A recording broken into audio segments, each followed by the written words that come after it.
Il ne faut pas avoir peur. Bonsoir à tous, vous êtes sur Géopolitique Profonde, la chaîne qui est là pour remplacer les médias subventionnés.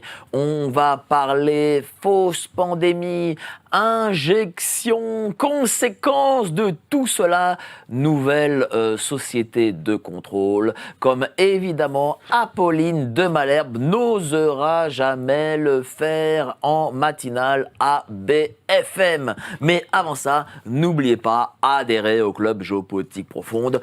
Vous serez adhérent premium avec vos auteurs préférés, Sylvain Ferreira, Roland Hureau, Jean-Michel Vernochet, Marc-Gabriel Draghi et tous les autres. Vous les adorez, vous les aimez, donc rejoignez-les. Vous cliquez sur le lien ci-dessous, 7 jours d'essai gratuits. Et puis n'oubliez pas, il ne faut pas avoir peur. Géopolitiqueprofonde.com, la boutique est ouverte. Alors je suis vraiment excessivement content. Je reçois Corinne Lalo pour cet excellent bouquin, cette enquête. Dis-moi, chère Corinne, comment justement on enquête sur cette crise sanitaire, sur cette pandémie, sachant l'omerta qu'il existe aujourd'hui en France? Eh bien, on va aux faits, on retourne aux faits. Donc moi, depuis le début, je suis allée aux articles scientifiques qui ont été publiés par les acteurs même de toute cette pandémie, entre guillemets, pandémie. Et donc, j'ai repris les articles originaux, scientifiques, des Chinois qui ont découvert, qui ont dit avoir découvert et isolé un virus, les articles scientifiques de ceux qui leur ont répondu. Et bon, j'ai dû lire des centaines et des centaines d'articles scientifiques, évidemment en anglais, ils sont tous en anglais.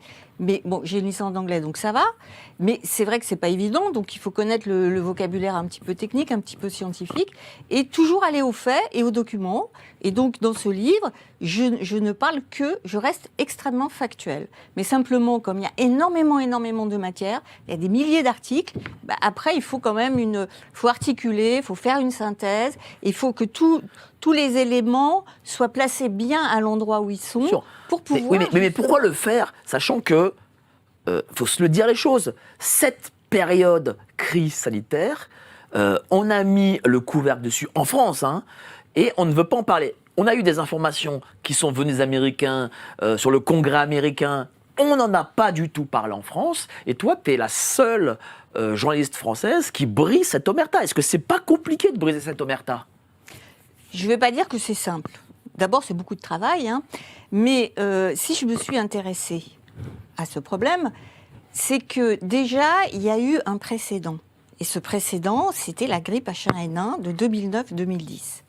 Et donc, moi, j'avais traité ce précédent, j'avais traité le reportage, j'avais fait des reportages TF1 à l'époque, et c'était passé. Et c'était sur les mensonges de l'OMS, où il y avait déjà une fausse pandémie, il y avait déjà eu, et là, c'était unique parce qu'après, il n'y en a plus eu, il y a eu une espèce d'enquête parlementaire du Conseil de l'Europe.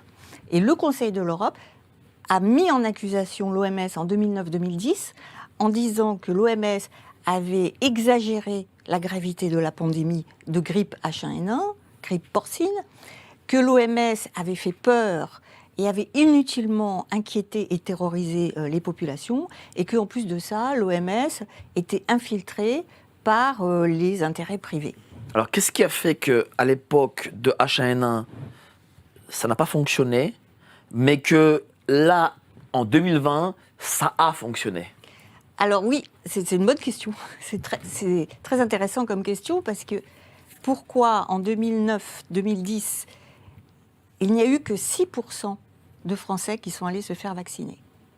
Alors que là, avec la gestion de la crise sanitaire, crise entre guillemets, toujours pareil, hein, bon, la pseudo-crise, on va dire.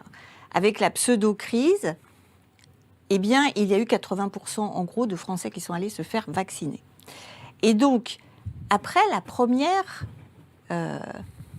pandémie, fausse pandémie, H1N1, il y avait eu une enquête parlementaire du Sénat et de l'Assemblée nationale. Ils avaient convoqué la ministre de la Santé à l'époque, qui était Madame Bachelot. Et il l'avait mise un petit peu en accusation en disant « Madame Bachelot, vous avez quand même quelques petits regrets. Et elle avait dit, mais non, mais pas du tout, j'ai pas du tout de regrets. Après tout, si, j'ai 2 regrets. Mon premier regret, c'est que les Français n'ont pas eu assez peur. Et c'est pour ça qu'ils ne sont pas allés se faire vacciner. Et mon deuxième regret, c'est qu'on n'a pas assez verrouillé Internet. Voilà. Donc, je ressors dans mon livre un rapport du Conseil de l'Europe qui, déjà à l'époque, expliquait tout ça. Ce rapport, c'est le rapport Flynn, qui a été étouffé, qui a été enterré. Je le ressors. Et si on prend ce rapport qui met en accusation l'OMS, il date de 2010, eh bien, vous changez H1N1 et vous mettez C, Covid. Désolé, on est obligé de parler, il y a un mot quand même. Eh bien, tout ce qui est dit en 2010 et qui est reproché à l'OMS, rien n'a changé et ça a empiré. Alors, on va continuer cette discussion ensemble, mais avant ça, je vais présenter nos amis autour de la table. Marc Daoud qui révise pour son partiel, là. Salut Marc, comment ça va? Ça va, je bachote à chaque fois que je viens chez toi. Bah oui, je sais, je vois, t'as le bureau, t'as tout là. Je suis un peu comme à la maison, j'ai toutes mes fiches, j'ai pas envie de dire de bêtises, le sujet est tellement vaste et complexe, j'ai envie de revenir aux faits. J'ai pas une très bonne mémoire, donc j'ai envie de rester précis. En tout cas, ça m'a fait replonger dans toutes mes notes, dans aussi l'un des dossiers que Corinne nous avait fait il y a quelques années, dans le numéro 141, qui est ici. Sur Live. Et alors, elle nous avait fait un gros dossier sur ce hold-up mondial, à travers le boulot d'enquête aussi de Kennedy dans cet ouvrage. Et on avait publié énormément de choses, dont cette infographie sur le cartel pandémique. Je pense que Corinne nous en parlera très très bien dans l'émission.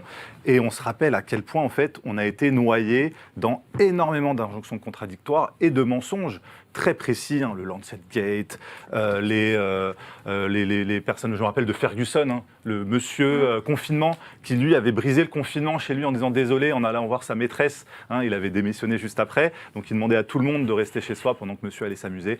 Et on se rappelle aussi en France, tous nos politiques qui allaient dans les restaurants clandestins, qui s'amusaient, pendant que les Français vivaient dramatiquement dans 20 ou 30 mètres carrés. Merci à toi, cher Marc.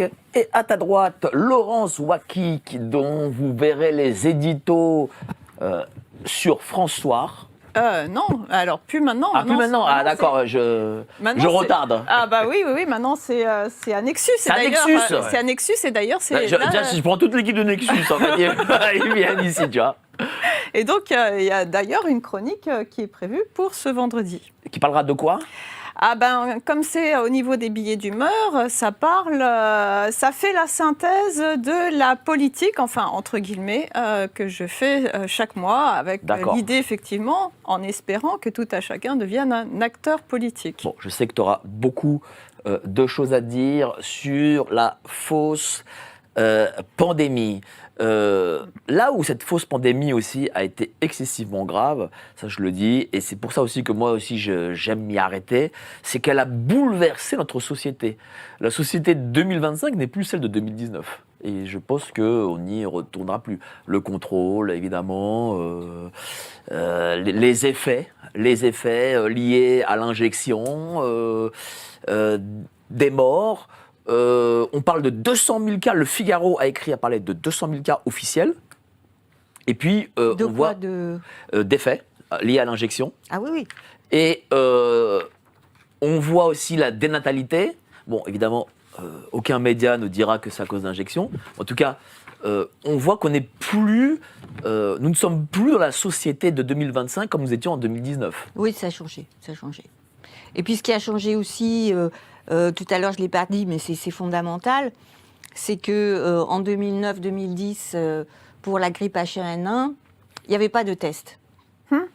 Donc, comme les gens, soit ils voyaient qu'ils étaient malades, soit ils voyaient qu'ils n'étaient pas malades. Et comme ils voyaient qu'ils n'étaient pas malades, c'était bénin. Tandis que là, la grosse différence, c'est qu'on a fait des tests, et les gens qui étaient testés positifs croyaient qu'ils étaient malades, alors qu'ils étaient simplement positifs. Et ça a fait une espèce de psychose. Et c'est un peu la grosse différence, je dirais, avec la fausse pandémie de 2009.